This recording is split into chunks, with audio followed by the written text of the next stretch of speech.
17वीं शताब्दी का समय था और भारत अपनी वेल्थ और व्यापारिक संपन्नता के लिए पूरे वर्ल्ड में प्रसिद्ध था। यहाँ की धरती सोने जैसी उपजाऊ थी, नदियां व्यापार के लिए नेचुरल रूट्स प्रदान करती थीं और यहाँ के आर्टिजन्स की क्राफ्ट्समैनशिप अद्वितीय थी। इस समृद्धि ने यूरोप की बड़ी पावर्स जैसे ब्रिटेन, फ्रांस और हॉलैंड को भारत की ओर आकर्षित किया। लेकिन इन सब में एक रीजन जिसने विशेष रूप से ध्यान खींचा वह था बिहार। पटना बिहार का प्रमुख सिटी गंगा नदी के किनारे स्थित था। यह न केवल धार्मिक दृष्टिकोण से बल्कि ट्रेड के लिए भी बेहद महत्वपूर्ण था। पूरे भारत से ट्रेडर्स यहां आते थे और गंगा के माध्यम से देश विदेश तक गुड्स पहुंचाए जाते थे।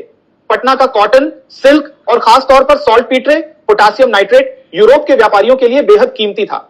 उस समय यूरोप में इंडस्ट्रियल रेवोल्यूशन की शुरुआत हो रही थी और वहां की फैक्ट्रीज को इन रॉ मटेरियल्स की आवश्यकता थी। पटना जैसे व्यापारिक केंद्रों में व्यापार करना यूरोपियन कंपनीज के लिए अत्यधिक लाभकारी साबित हो सकता था। यहाँ की वेल्थ और रिसोर्सेज ने यूरोपियन पावर्स को पटना की ओर खींचा। सॉल्ट पीटरे जो उस समय विशेष रूप से इंपॉर्टेंट था क्योंकि यूरोप में लगातार वॉर्स हो रहे थे और बंदूकों व तोपों के लिए गन पाउडर की भारी जरूरत थी। बारूद बनाने के लिए सॉल्ट पीटरे जरूरी था और बिहार में इसका उत्पादन न केवल बड़े पैमाने पर होता था बल्कि इसकी क्वालिटी भी वर्ल्ड क्लास थी। ब्रिटिश, डच और फ्रेंच सभी इस पर कंट्रोल चाहते थे क्योंकि इससे उनके मिलिट्री कैंपेन्स को बढ़ावा मिलता था। इसी कारण पटना और इसके आसपास के सॉल्ट पीटरे के भंडार ने इसे यूरोपियन ट्रेडर्स के लिए संघर्ष का मुख्य केंद्र बना दिया। इसके साथ ही इंडियन टेक्सटाइल्स, विशेष रूप से बिहार के कॉटन और सिल्क ने यूरोप में खूब नाम कमाया। वहां के अमीर वर्ग भारतीय वस्त्रों की हाई क्वालिटी और डिजाइन से प्रभावित थे। पटना के आर्टिजन्स द्वारा बनाए गए कपड़े न केवल मजबूत थे बल्कि उनकी इंट्रिकेट डिजाइन्स ने उन्हें और भी अट्रैक्टिव बना दिया था। खासकर पटना के पास के इलाकों में बने अंबाती कलोकोस, सफेद सूती कपड़े की यूरोप में भारी मांग थी। यूरोप के मार्केट्स में अंबाती कलोकोस बेहद महंगे दामों पर बिकते थे जिससे यूरोपियन कंपनीज को भारी प्रॉफिट होता था। इस ट्रेड में मिलने वाले लाभ ने यूरोपियन ट्रेडर्स को पटना जैसे महत्वपूर्ण सेंटर्स में अपनी प्रेजेंस बढ़ाने के लिए आकर्षित किया। हालांकि बिहार की वेल्थ को देखकर यूरोपियन ट्रेडर्स के बीच कंपटीशन भी बढ़ने लगा। ब्रिटिश, फ्रांसीसी और डच सभी यहां अपने ट्रेडिंग पोस्ट स्थापित करने की कोशिश करने लगे। ब्रिटिश ने पटना में अपनी फैक्ट्री स्थापित करने का प्रयास किया लेकिन उन्हें लोकल अथॉरिटीज और अन्य यूरोपियन पावर से कड़ी कंपटीशन का सामना करना पड़ा। ब्रिटिश ट्रेडर्स रॉबर्ट ह्यूग्स और जॉन पार्कर ने पटना में इंग्लिश फैक्ट्री की नींव रखी लेकिन लोकल एडमिनिस्ट्रेशन और फाइनेंशियल कठिनाइयों ने उन्हें रोक दिया। फिर 1664 में जॉब चार्नॉक ने पटना में ब्रिटिश प्रेजेंस को मजबूत किया और सॉल्ट पीटरे के व्यापार पर ध्यान केंद्रित किया। वहीं डच और फ्रेंच भी सॉल्ट पीटरे पर कंट्रोल चाहते थे और इसके कारण उनके बीच कई कॉन्फ्लिक्ट्स हुए। विदेशी यात्रियों जीन बैप्टिस्ट टेवर्नियर और फ्रांसवा बर्नियर ने अपनी यात्राओं में बिहार की भूमि को सिर्फ देखा नहीं बल्कि उसकी समृद्धि और व्यापारिक गतिविधियों का गहराई से अनुभव किया। दोनों ने अपने संस्मरणों में उस पटना का जिक्र किया है जो उस दौर में व्यापार का धड़कता हुआ दिल था, जहां सॉल्ट पीटरे से लेकर रेशम तक हर चीज की मांग यूरोप तक गूंज रही थी। उनके लेखों में बिहार की ताकत और महत्ता साफ झलकती है जिसने यूरोपीय शक्तियों को भी आकर्षित किया। धीरे धीरे बिहार केवल ट्रेड के लिए ही महत्वपूर्ण नहीं रहा बल्कि इसके नेचुरल रिसोर्सेज, रॉ मटेरियल्स और स्ट्रेटेजिक लोकेशन ने इसे और भी वैल्यूएबल बना दिया। सॉल्ट पीटरे, कॉटन और सिल्क ने बिहार को यूरोपियन ट्रेडर्स के लिए एक व्यापारिक स्वर्ग बना दिया था। यूरोपियन पावर्स के बीच बढ़ती कंपटीशन और कॉन्फ्लिक्ट्स ने बिहार को आर्थिक, राजनीतिक और सैन्य रूप से महत्वपूर्ण क्षेत्र बना दिया। Bihar's wealth and strategic importance had a lasting impact on the power dynamics of the time और यह रीजन इतिहास के पन्नों में एक महत्वपूर्ण स्थान बना रहा। अब हम बात करेंगे उस शक्ति की जिसने न केवल बिहार बल्कि पूरे भारतीय उपमहाद्वीप पर अपना वर्चस्व स्थापित किया। जी हां, हम बात कर रहे हैं ब्रिटिश ईस्ट इंडिया कंपनी की, जिसने धीरे धीरे व्यापार के बहाने सत्ता की बागडोर अपने हाथों में लेना शुरू किया। जहां यूरोपीय शक्तियों के बीच प्रतिस्पर्धा तेज थी, वहीं ब्रिटिश ने अपने राजनीतिक और आर्थिक दांव पेंच से सबको पीछे छोड़ते हुए बिहार के महत्वपूर्ण व्यापारिक केंद्रों पर अपनी पकड़ मजबूत की। यह कहानी 17वीं शताब्दी के अंत की है, जब भारत यूरोपियन पावर्स के लिए व्यापार का प्रमुख केंद्र बन चुका था और ब्रिटिश ईस्ट इंडिया कंपनी इन शक्तियों में सबसे प्रमुख थी। भारत के विभिन्न हिस्सों में अपने ट्रेडिंग सेंटर्स स्थापित करने के बाद ब्रिटिश ट्रेडर्स की नजर बिहार पर पड़ी, जो अपने समृद्ध व्यापारिक केंद्र खासकर पटना के कारण बेहद महत्वपूर्ण था। पटना गंगा नदी के किनारे स्थित पहले से ही व्यापारिक गतिविधियों का एक प्रमुख केंद्र था। यहाँ के प्रमुख रिसोर्सेज सॉल्ट पीटरे, कॉटन और सिल्क यूरोपियन मार्केट्स में अत्यधिक डिमांड में थे। ब्रिटिश ट्रेडर्स की मुख्य रुचि बिहार के सॉल्ट पीटरे में थी, जो गन पाउडर बनाने के लिए आवश्यक था और यूरोप के वॉर्स में महत्वपूर्ण भूमिका निभा सकता था। ब्रिटिश ट्रेडर्स ने 1620 में इस संभावित व्यापारिक केंद्र की ओर पहला कदम बढ़ाया। रॉबर्ट ह्यूजेस जो उस समय आगरा में स्टेशन्ड थे, उन्हें बिहार के पटना भेजा गया ताकि वे वहां के कॉटन और सिल्क के व्यापार की संभावनाओं का पता लगा सकें। जुलाई 1620 में ह्यूजेस पटना पहुंचे और उनके साथ जॉन पार्कर भी सितंबर में पहुंचे।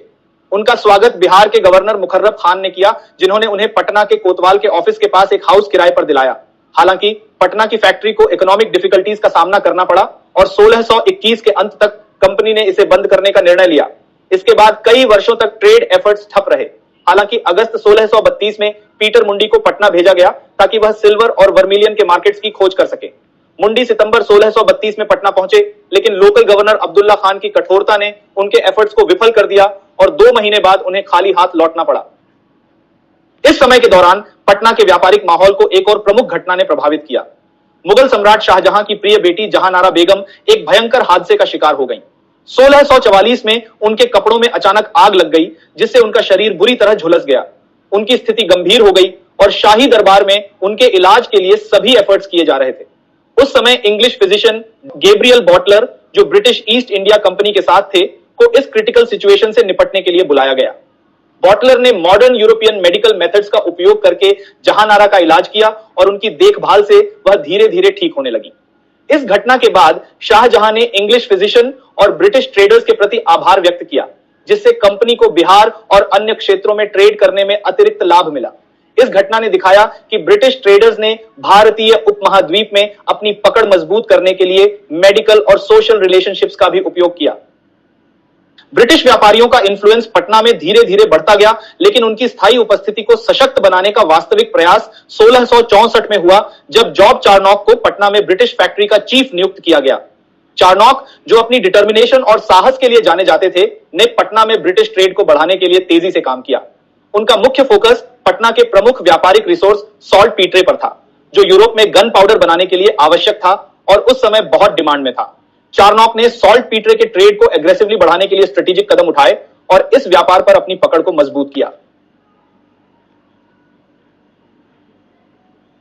1670 में ईस्ट इंडिया कंपनी ने अपनी सॉल्ट पीटरे की खरीद को मसूलीपट्टनम से हटाकर पटना स्थानांतरित कर दिया, क्योंकि पटना का सॉल्ट पीटरे सस्ता और अधिक एक्सेसिबल था।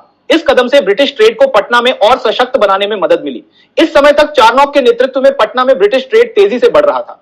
1680 तक पटना में ब्रिटिश ट्रेड का एनुअल वैल्यू 34,000 पाउंड से बढ़कर 1.5 मिलियन पाउंड हो गया था। यह वृद्धि ब्रिटिश ट्रेड की सक्सेस और चार्नॉक की अग्रेसिव ट्रेडिंग पॉलिसी का परिणाम थी।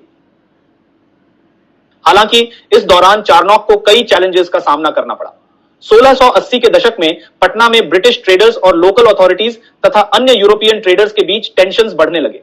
1680 में बंगाल के गवर्नर शाइस्ता खान ने इंग्लिश गुड्स पर 3.5% का ड्यूटी लगा दिया, जिससे ब्रिटिश ट्रेडर्स के लिए सिचुएशन और कठिन हो गई। इसके साथ ही शाइस्ता खान ने पटना फैक्ट्री के प्रमुख मिस्टर पीकॉक को भी अरेस्ट कर लिया, जिससे सॉल्ट पीटरे का ट्रेड पूरी तरह से रुक गया। अंग्रेजों को तब तक व्यापार पुनः शुरू करने की अनुमति नहीं मिली जब तक उन्होंने हेवी इंडेमनिटी नहीं चुकाई।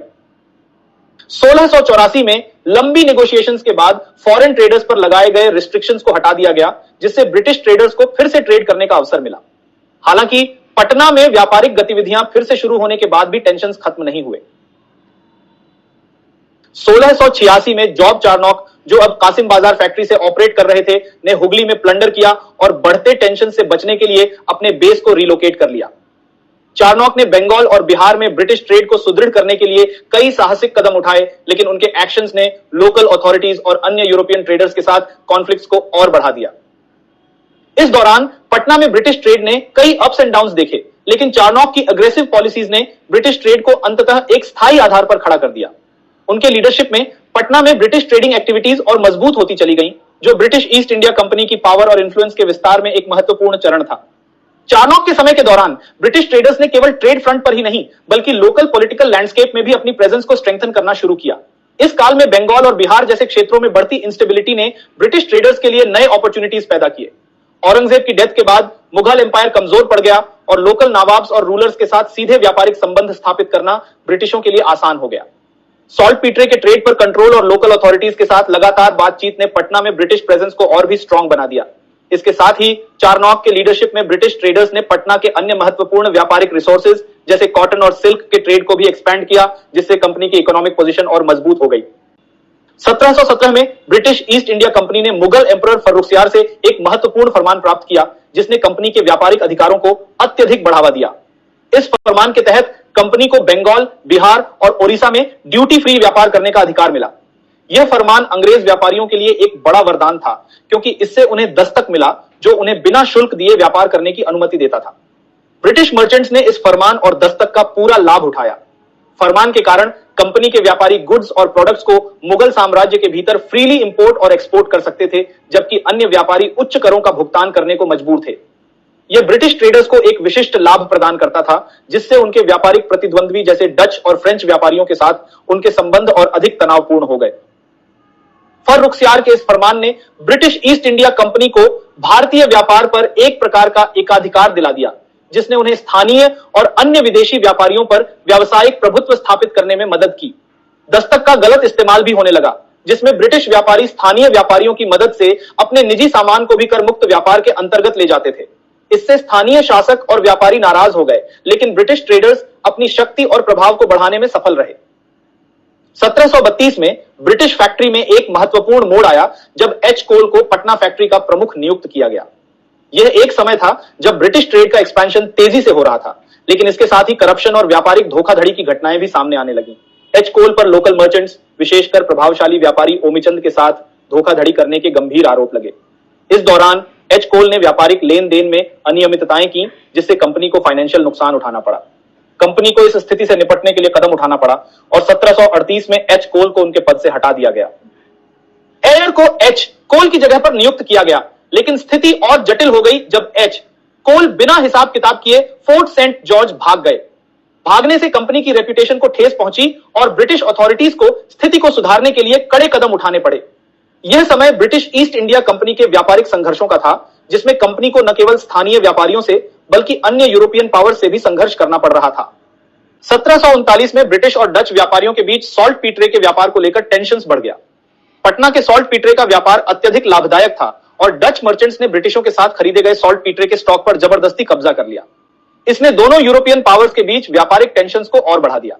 1741 में डच चीफ ड्राबे ने पटना में सॉल्ट पीटरे के व्यापार पर अपना मोनोपोली स्थापित करने का प्रयास किया। ड्राबे ने प्राइसेस बढ़ा दी, जिससे ब्रिटिश ट्रेडर्स के साथ टेंशंस और बढ़ गया। इस दौरान ब्रिटिश और डच मर्चेंट्स के बीच कई बार कॉन्फ्लिक्ट हुआ, जिसमें कमर्शियल इंटरेस्ट्स को लेकर कंपटीशन तेज हो गया।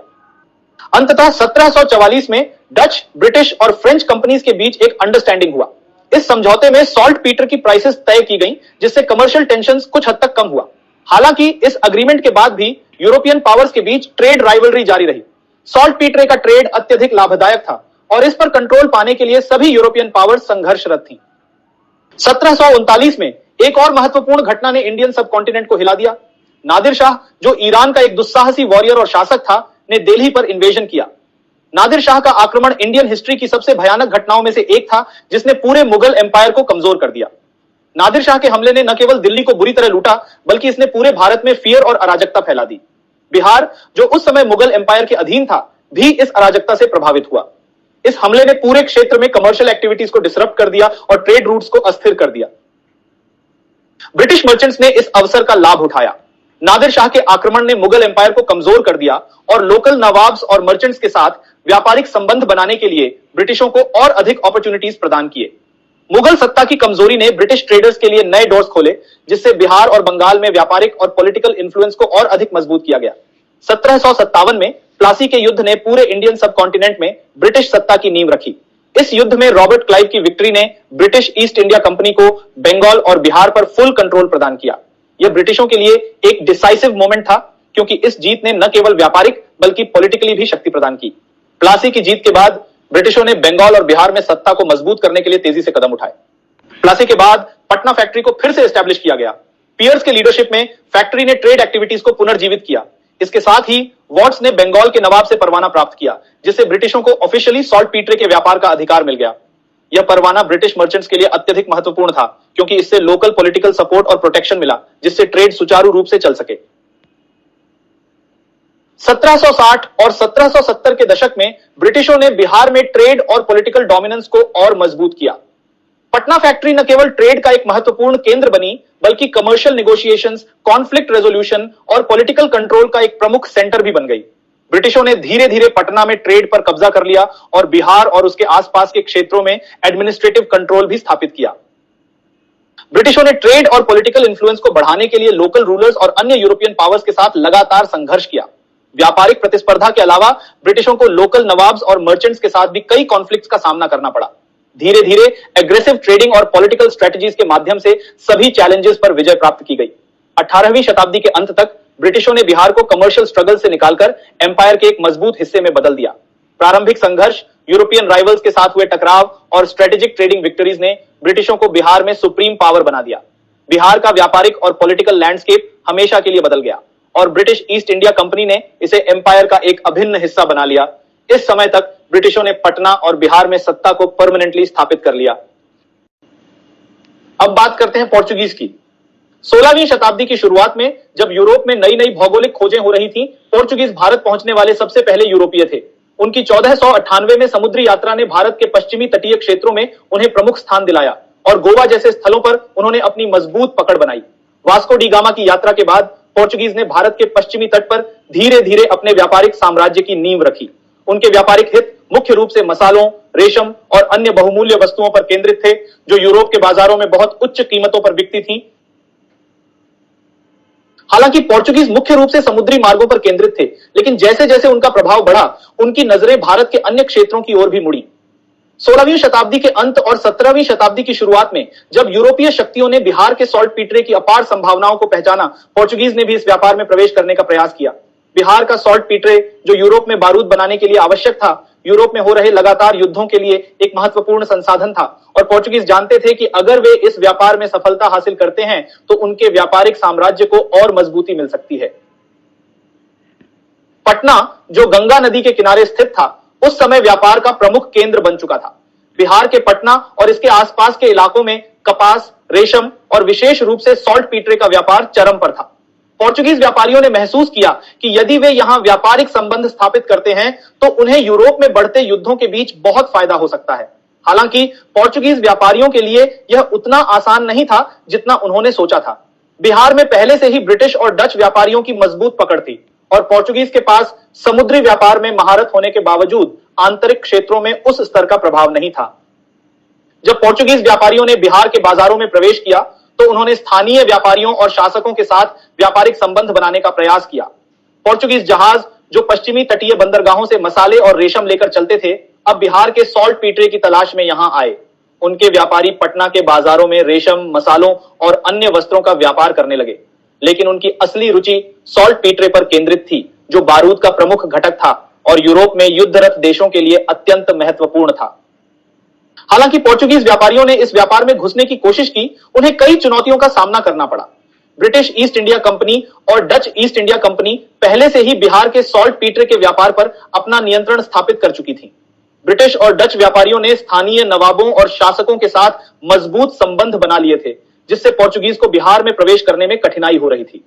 इसके अलावा बिहार के आंतरिक इलाकों में पोर्चुगीज का प्रभाव कम था, क्योंकि उनका मुख्य ध्यान भारत के पश्चिमी तट और समुद्री व्यापार पर था। पोर्तुगीज व्यापारियों ने कई बार बिहार में अपने व्यापारिक संबंधों को मजबूत करने की कोशिश की। वे बिहार के नवाबों के दरबार में पहुंचे और व्यापारिक अनुमति प्राप्त करने की कोशिश की, लेकिन उन्हें स्थानीय शासकों से वैसा समर्थन नहीं मिला जैसा ब्रिटिश और डच व्यापारियों को मिला था। नवाबों ने पोर्चुगीज व्यापारियों को तटवर्ती व्यापार तक सीमित कर दिया और बिहार के अंदरूनी हिस्सों में उनका प्रभाव बहुत कम रहा। पोर्चुगीज व्यापारियों के सामने एक और बड़ी चुनौती उनकी सैन्य और नौसेना शक्ति की कमजोर होती स्थिति थी।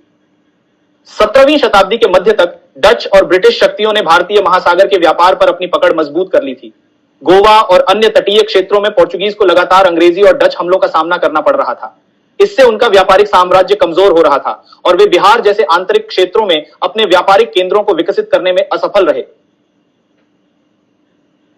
17वीं शताब्दी के अंत तक पोर्चुगीज ने बिहार में अपनी पकड़ खो दी। हालांकि उन्होंने गोवा और पश्चिमी तटीय क्षेत्रों में अपनी उपस्थिति बनाए रखी, लेकिन बिहार जैसे आंतरिक क्षेत्रों में उनका प्रभाव समाप्त हो गया। ब्रिटिश और डच व्यापारियों ने धीरे धीरे उन्हें बिहार के व्यापार से बाहर कर दिया। इस समय तक बिहार का सॉल्ट पीटरे, जिसे कभी पोर्चुगीज हासिल करना चाहते थे, अब ब्रिटिश जहाजों के माध्यम से यूरोप पहुंचने लगा था। इस प्रकार पोर्चुगीज, जिन्होंने भारत में सबसे पहले यूरोपीय उपनिवेश की स्थापना की थी, बिहार जैसे समृद्ध क्षेत्रों में अपने व्यापार को सफलतापूर्वक स्थापित करने में असमर्थ रहे। उनके व्यापारिक हित मुख्य रूप से समुद्री तटों तक सीमित रहे, जबकि बिहार के आंतरिक क्षेत्रों में ब्रिटिश और डच व्यापारियों का प्रभुत्व बढ़ता गया। पोर्चुगीज का प्रभाव भारतीय उपमहाद्वीप में केवल समुद्री व्यापार तक सीमित रह गया, जबकि बिहार और अन्य प्रमुख व्यापारिक क्षेत्रों पर धीरे धीरे ब्रिटिश और डचों का कब्जा हो गया। बिहार में डचों का आगमन और उनके व्यापारिक इतिहास की कहानी जितनी दिलचस्प है, उतनी ही गहराई और विस्तार से भरी हुई भी है। इसे और अधिक विस्तार से समझने के लिए हमें समय की परतों में और गहराई से उतरना होगा, ताकि डचों के बिहार में व्यापारिक कदम, संघर्ष और उनके पतन की पूरी तस्वीर स्पष्ट हो सके। 17वीं शताब्दी के समय में जब यूरोपियन पावर्स भारत में अपनी व्यापारिक संभावनाओं की तलाश कर रही थी, Dutch east India company VOC भी पीछे नहीं थी। डच अपने मजबूत नेवल फोर्स के लिए जाने जाते थे और इंडियन ओशन में उनकी उपस्थिति ने उन्हें न केवल व्यापारिक सुरक्षा दिलाई, बल्कि मुगल सम्राटों से व्यापारिक संबंध स्थापित करने में भी मदद की। उनके जहाजों की ताकत और समुद्री मार्गों पर पकड़ ने उन्हें भारतीय व्यापार में एक शक्तिशाली स्थान दिया। भारत के भीतर डचों का व्यापारिक विस्तार सीधे मुगल एम्पायर के साथ उनके संबंधों से जुड़ा था। 1620 के दशक में ही डचों ने बंगाल और बिहार की ओर अपना ध्यान केंद्रित किया। बिहार का सॉल्ट पीटरे, सल्फर नाइट्रेट, जो यूरोप में गन पाउडर बनाने के लिए आवश्यक था, डच व्यापारिक योजनाओं के केंद्र में था। पटना और छपरा के क्षेत्रों में साल्ट पीटर का उत्पादन बड़े पैमाने पर होता था और यह सामग्री यूरोपियन मार्केट्स में अत्यधिक मांग में थी। इसी कारण डचों ने 1632 में बिहार में अपने व्यापारिक अड्डे स्थापित करने की योजना बनाई और पटना में अपनी पहली फैक्ट्री की स्थापना की। पटना में डचों ने न केवल सॉल्ट पीटरे के व्यापार पर ध्यान केंद्रित किया, बल्कि बिहार के अन्य कमोडिटीज जैसे कपास, रेशम और ओपियम का भी व्यापार किया। जॉन बैप्टिस्ट तावर्निये, जो एक प्रसिद्ध फ्रांसीसी व्यापारी और यात्री थे, ने पटना का उल्लेख अपनी यात्राओं में किया। उन्होंने इस शहर के व्यापारिक महत्व को पहचानते हुए लिखा कि यहां का सॉल्ट पीटरे व्यापार यूरोपियन पावर्स के लिए अत्यधिक महत्वपूर्ण था। पटना में डच फैक्ट्री बिहार के सॉल्ट पीटरे व्यापार का मुख्य केंद्र बन गई और छपरा के ग्रामीण क्षेत्रों में सॉल्ट पीटरे को परिष्कृत किया जाता था, जिसे बाद में यूरोप भेजा जाता था। डचों ने छपरा के अलावा मुर्शिदाबाद और बालासोर जैसे अन्य व्यापारिक केंद्रों पर भी अपनी पकड़ बनाई। डचों का व्यापारिक विस्तार धीरे धीरे बढ़ता गया और उन्होंने स्थानीय किसानों और जमींदारों के साथ कमर्शियल एग्रीमेंट्स किए, ताकि अफीम और अन्य महत्वपूर्ण व्यापारिक वस्तुओं का उत्पादन बढ़ सके। अफीम, जो यूरोप और विशेष रूप से चीन में बेची जाती थी, डच व्यापार का एक महत्वपूर्ण हिस्सा बन गया था। 17वीं शताब्दी के अंत तक डचों ने बिहार और बंगाल में कई महत्वपूर्ण व्यापारिक पद स्थापित कर लिए थे। 1717 में डचों ने मुगलों से एक और फरमान प्राप्त किया, जिससे उन्हें बंगाल, बिहार और उड़ीसा में स्वतंत्र रूप से व्यापार करने का अधिकार मिला। इस फरमान के बाद डचों ने पटना में अपनी उपस्थिति और मजबूत कर ली और छपरा के अलावा आसपास के क्षेत्रों में भी फैक्ट्रियों का विस्तार किया। हालांकि 17वीं शताब्दी के उत्तरार्ध और 18वीं शताब्दी की शुरुआत में डच और इंग्लिश के बीच व्यापारिक प्रतिस्पर्धा तेज हो गई। अंग्रेजों की ईस्ट इंडिया कंपनी धीरे धीरे बंगाल और बिहार में अपनी पकड़ मजबूत कर रही थी और उनके साथ डचों का टकराव बढ़ने लगा। 1757 में बैटल ऑफ प्लासी के बाद जब अंग्रेजों ने बंगाल पर अपनी सत्ता स्थापित कर ली, तो डच व्यापारियों के लिए मुश्किलें शुरू हो गईं। प्लासी की लड़ाई ने न केवल बंगाल बल्कि बिहार के व्यापारिक परिदृश्य को भी बदल दिया। अंग्रेजों ने सॉल्ट पीटरे के व्यापार पर अपना कब्जा जमा लिया, जिससे डचों की व्यापारिक स्थिति कमजोर हो गई। इसके बाद 1759 में डचों और अंग्रेजों के बीच बैटल ऑफ बिदारा लड़ी गई। यह युद्ध डचों के लिए एक विनाशकारी मोड़ साबित हुआ। डचों को अंग्रेजों से हार का सामना करना पड़ा और इस लड़ाई के बाद उन्हें अंग्रेजों के साथ एक ह्यूमिलिएटिंग अग्रीमेंट पर हस्ताक्षर करने के लिए मजबूर होना पड़ा। इस समझौते में उन्होंने अपनी आक्रामकता को स्वीकार किया और अंग्रेजों को कॉम्पेंसेशन देने पर सहमति जताई। 1760 के दशक में डचों को लगातार आर्थिक कठिनाइयों का सामना करना पड़ा। अंग्रेजों के बढ़ते दबाव और स्थानीय करों के कारण उनकी व्यापारिक गतिविधियां प्रभावित होने लगी। साल्ट पीटर और अफीम जैसे महत्वपूर्ण कमोडिटीज पर अंग्रेजों का नियंत्रण बढ़ता जा रहा था, जिससे डचों के मुनाफे में लगातार गिरावट आई। 1780 से 1784 के दौरान एंग्लो डच वॉर हुआ, जिसमें डचों की बिहार में स्थित फैक्ट्रीज पर कब्जा कर लिया गया।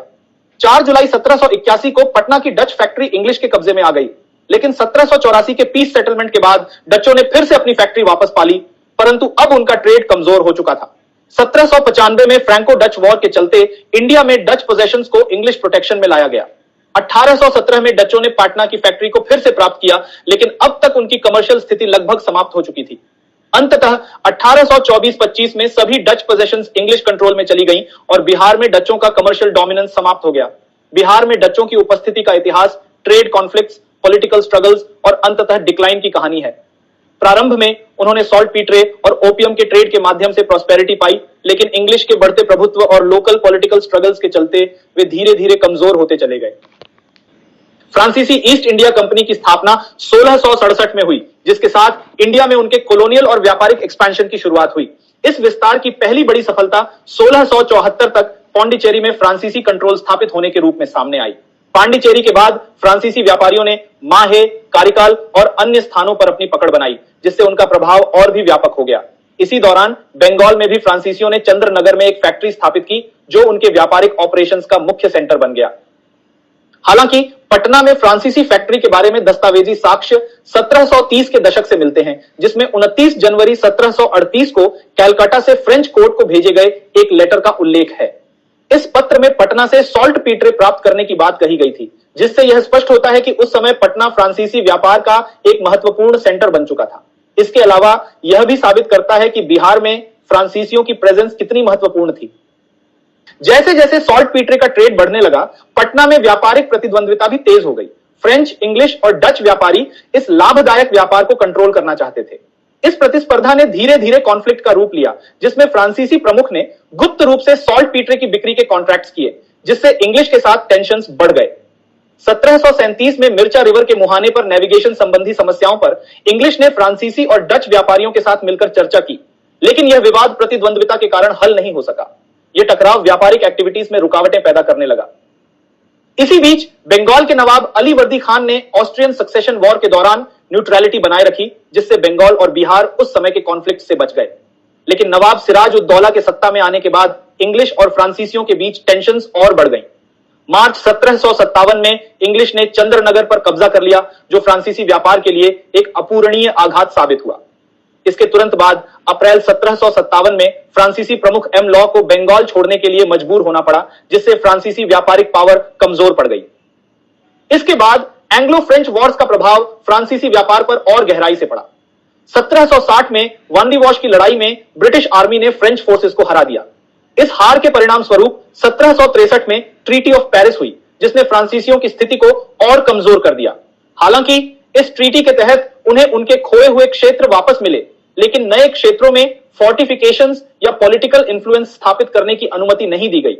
फिर भी फ्रांसीसियों ने पटना में व्यापार फिर से शुरू करने की कोशिश की, लेकिन उनके प्रयासों को लगातार बाधाओं का सामना करना पड़ा। 1770 के दशक में फ्रांसीसियों को कमर्शियल कंपटीशन का सामना करना पड़ा, खासकर इंग्लिश के साथ सॉल्ट पीटरे और ओपियम के व्यापार में। इस दौरान फ्रांसीसी प्रमुखों ने अपने व्यापार में बढ़ती कठिनाइयों की रिपोर्ट की, जिनमें प्रमुख रूप से कमोडिटीज की खरीद में समस्याएं शामिल थीं। 1778 में इंग्लिश ने पटना में फ्रेंच फैक्ट्री पर कब्जा कर लिया, जिससे दोनों के बीच कमर्शियल कॉन्फ्लिक्ट और तीव्र हो गया। हालांकि फ्रांसीसियों ने लगातार इंग्लिश से अपने व्यापारिक अधिकारों के लिए नेगोशिएशंस की, पर इंग्लिश पॉलिसीज ने उनके कमर्शियल एफर्ट्स को सीमित कर दिया। फ्रांसीसियों ने अपनी कमर्शियल पोजीशन को बचाने के लिए 1780 के दशक में भी इंग्लिश से बातचीत जारी रखी। 1784 में बोर्ड ऑफ ट्रेड ने पटना में फ्रेंच व्यापार की जांच की, जिसमें उनके व्यापार को सीमित और संघर्षपूर्ण बताया गया। इसके बाद 1786 में टेक्सटाइल ट्रेड पर विशेषाधिकारों को लेकर विवाद उठ खड़ा हुआ। फ्रेंच एजेंट्स ने इंग्लिश ऑफिशियल्स के इंटरफेरेंस की शिकायत की, लेकिन फ्रेंच एफर्ट्स इंग्लिश डोमिनेंस के सामने विफल रहे। आखिरकार 1790 के दशक में यूरोप में फ्रेंच रेवोल्यूशन और नेपोलियनिक वॉर्स के कारण इंडिया में फ्रेंच प्रेजेंस कमजोर हो गई। 1793 में फ्रांस ने इंग्लैंड के खिलाफ वॉर की घोषणा की, जिससे इंडियन सब कॉन्टिनेंट में फ्रेंच व्यापार बुरी तरह प्रभावित हुआ। उसी वर्ष लॉर्ड कॉर्नवालिस ने पटना में फ्रेंच फैक्ट्री पर कब्जा कर लिया, जिससे फ्रेंच कॉमर्स को एक गंभीर झटका लगा।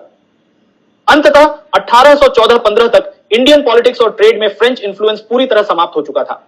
यह संघर्ष वार्ता और डिक्लाइन का दौर साबित हुआ, जिसमें फ्रेंच कमर्शियल महत्वाकांक्षाओं को इंग्लिश डोमिनेंस के आगे झुकना पड़ा। बिहार में फ्रांसीसियों का इतिहास व्यापारिक अवसरों की खोज, इंग्लिश के साथ तीव्र प्रतिस्पर्धा और अंततः उनके पतन की कहानी है।